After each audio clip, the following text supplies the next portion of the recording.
L'œuvre d'Orient est extrêmement préoccupée par la situation au Haut-Karabakh.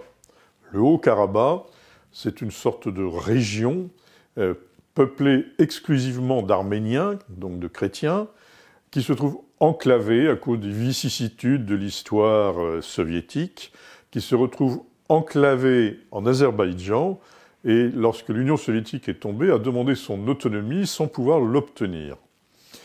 De la part de l'Azerbaïdjan, il y a eu des paroles et des gestes inacceptables vis-à-vis des Arméniens, des gestes de mépris, des paroles d'épuration qui donnaient vraiment le sentiment qu'on se retrouvait dans l'état d'esprit qui a été celui du génocide en 1915 par les Turcs.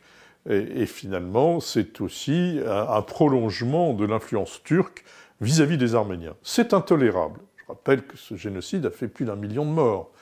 Et par conséquent, les Arméniens ont acquis, par le sang versé, le droit de vivre en paix. Cette région autonome du Haut-Karabakh est reliée à la République d'Arménie par un corridor.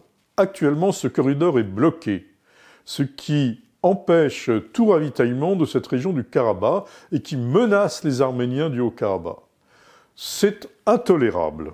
Nous demandons aux autorités françaises de prendre les initiatives nécessaires pour que ce corridor soit rétabli, qu'il y ait une libre circulation entre les Arméniens du Haut-Karabakh et les Arméniens de la République d'Arménie. C'est aussi une responsabilité pour l'Union européenne et pour le Conseil de sécurité. Nous nous sommes déjà rendus au Haut-Karabakh, ce sont des amis, ce sont des frères, ce sont des chrétiens d'Orient. Nous ne pouvons pas les laisser tomber, nous devons réagir pour sauver les Arméniens du Haut-Karabakh.